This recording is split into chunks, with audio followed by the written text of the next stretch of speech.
कल आधी रात जब आँख खुली, देखा तकिए तले दबी हुई थी एक सिसकती नज्म। आहिस्ता से उसे अपने हथेली पर रखकर मैंने पूछा, भला ये भी कोई छुपने की जगह है?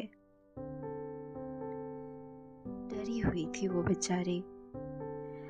कभी किसी ने उसकी बाहें मरोड़ी, कभी किसी ने सुर्ख होठों को छुआ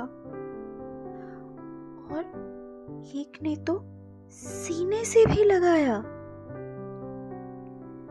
कहते हैं नज़्मों की धार तलवार से भी तेज होती है।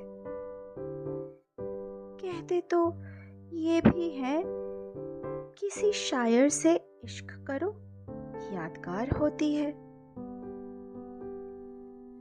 उसकी इजाजत से थोड़ा सहलाया उसको, थोड़ा बहलाया भी, मगर फुसलाने की हिम्मत ना हुई।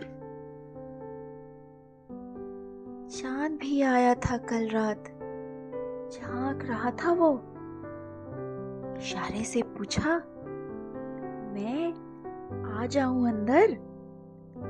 संभल जाएगी। डरी हुई थी वो बेचारी। कभी किसी ने बाहें मरोड़ी, कभी किसी ने सुर्ख होठों को छुआ और एक ने तो सीने से भी लगाया। सितारे तुम्हारे, चांदनी भी, आसमान भी तुम्हारा, रात भी, और तो और कविताएं भी तुम्हारी। अब क्या कमी रह गई?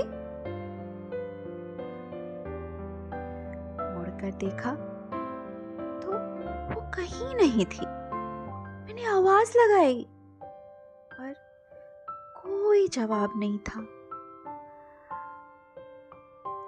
नज़्मों की बाहों में दम तोड़ा उस शायर ने, फिर भी लोग उसे बेवफा कहते रहे।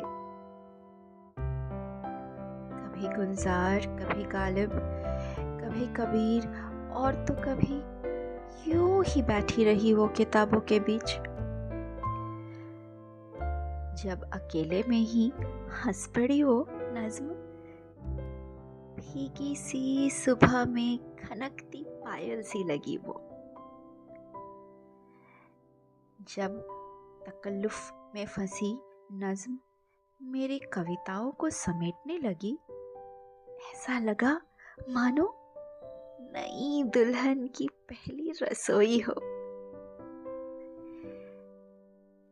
फिर देखा अचानक वो सिकुड़कर तकिए तले जा बैठी।